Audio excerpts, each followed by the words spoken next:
Hello কাছের বন্ধুরা, আপনাদের স্বাগতম। আপনাদের মন ভালো করে দেওয়ার জন্য আবারও চলে এলাম পদ্মজা গল্পের নবম পর্ব নিয়ে। আর গল্পটি সুন্দরভাবে তুলে ধরার জন্য সাথে আছি আঞ্জুমান আরা। দিন যত যাচ্ছে গল্পের মজা যেন পেরিয়ে চলেছে, রহস্যের দরজা যেন আস্তে আস্তে খুলে যাচ্ছে। তো আর দেরি না করে চলে যাই মূল কাহিনীতে। আশা করি গল্পটি শোনা পর্যন্ত আমাদের চ্যানেলের সাথেই থাকবেন। আপা, স্কুলে যাবা না? পূর্ণা পদ্মজাকে জিজ্ঞাসা করল। যাব। তাড়াতাড়ি করো। তাড়া দিয়ে পূর্ণা বাড়িতে ঢুকল। পদ্মজা বাড়ির পিছনে নদীর ঘাটে উদাসীন হয়ে বসে আছে।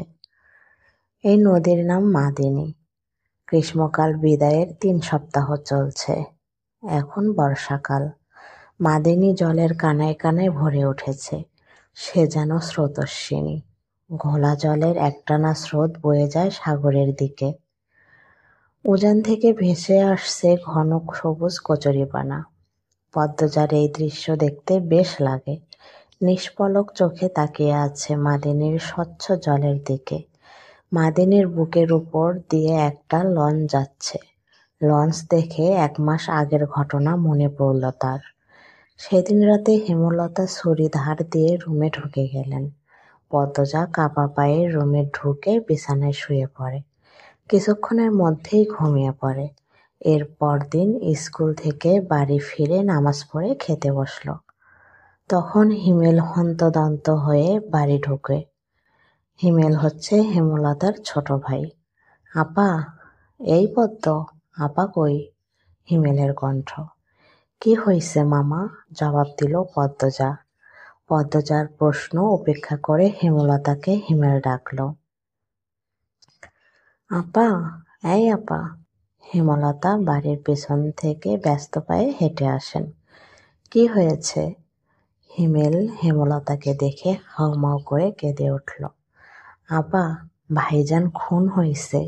রাইতে কে জানি মাইরা ফেলছে রে আপা। হিমেল কাঁদতে কাঁদতে হাঁটু ভেঙে বসে পড়ল। পদ্মজা তৎক্ষণিৎ সন্দিহান চোখে মায়ের দিকে তাকালো। হেমলতাকে দেখে মনে হলো তিনি চমকেছেন, অথচ তার চমকানোর কথা ছিল না। নাকি হিমেলের সামনে অভিনয় করলেন? পূর্ণা, প্রেমাকে ওদিক আসতে দিস না পদ্ম, আমি আসছি। হেমলতা বাড়ির বাইরে মিলিয়ে যান। হিমেল পাশে খুঁড়িয়ে খুঁড়িয়ে হাঁটছে। ছেলেটা বোকাশোকা, জন্মগত প্রতিবন্ধী। ২২ বছরের হিমেল এখনো শিশুদের মতো আচরণ করে। কথায় কথায় খুব কাঁদে। সেখানে তার ভাই খুন হয়েছে। ১ মাস তো প্রতিদিন নিয়ম করেই কাঁদবে। পদ্মজা রাতেই ভেবেছিল এমন ঘটনা ঘটতে পারে, তবুও এখন ভয় পাচ্ছে খুব। পুলিশ কি এসেছে? মাকে কি ধরে নিয়ে যাবে? ভাবতে গিয়ে পদ্মজার বুক ধক করে উঠল। গ্রামের কাছেই শহর থানা। পুলিশ নিশ্চয় চলে এসেছে। পদ্ম ধপ করে মাটিতে বসে পড়ল। সে ঘামছে খুব। নাক, মুখ, গলা ঘেমে একাকার হয়ে যাচ্ছে। পূর্ণা খুনের কথা শুনেই খুব ভয় পেয়েছে। তার মনে হচ্ছে সেও খুন হবে। খুব বেশি ভীতু পূর্ণা। পদ্মজার শরীর কাঁপতে থাকে।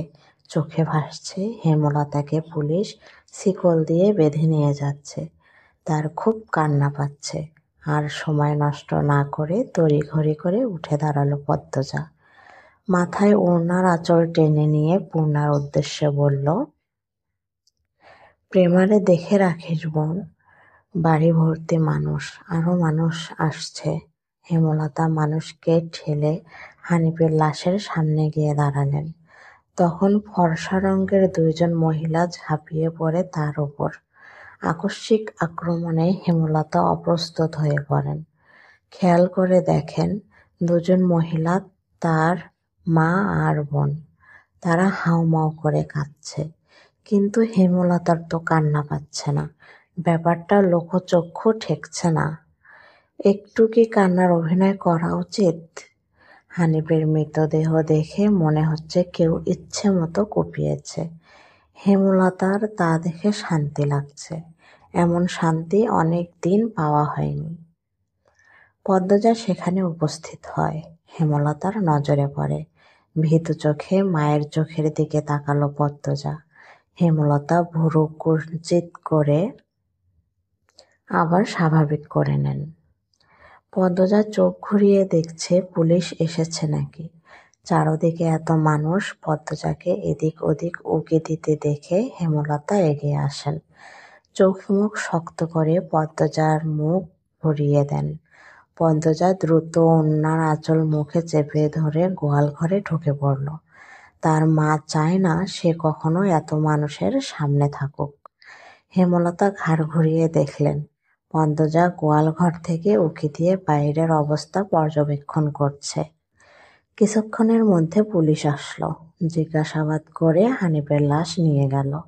লোকমুখে শোনা যায় হানিফ খুন হয়েছে শেষ রাতে। এরপর নদীতে ফেলে দেওয়া হয়। লঞ্চ ঘাটে লাশ ভাসে। হেমলতাকে পুলিশ নিয়ে যায়নি বলে পদ্মজা স্বস্তির নিঃশ্বাস নিল। মানুষের ভিড়ও কমে গেছে। হেমলতার মা কাঁদতে কাঁদতে ক্লান্ত হয়ে উঠানের এক কোণে বসে আছেন। পদ্মজা গুটি পায়ে গোয়ালঘর থেকে বেরিয়ে আসলো। হেমলতা পদ্মজার দিকে তাকিয়ে মৃদু হাসেন। সেই হাসি দেখলেন হেমলতার মা মঞ্জুরা। তিনি কিছু একটা ভেবে নেন। হেমলতার কাছে এসে কিরমির করে বলেন, তুই খুন করছস? তোমার কেন মনে হচ্ছে এমন? হেমলতার কণ্ঠ স্বাভাবিক, অথচ পদ্মজায় এই প্রশ্ন শুনে ভয় পেয়েছে খুব। যদি নানু পুলিশকে বলে দেয়? পুলিশ তো আমার মাকে নিয়ে যাবে।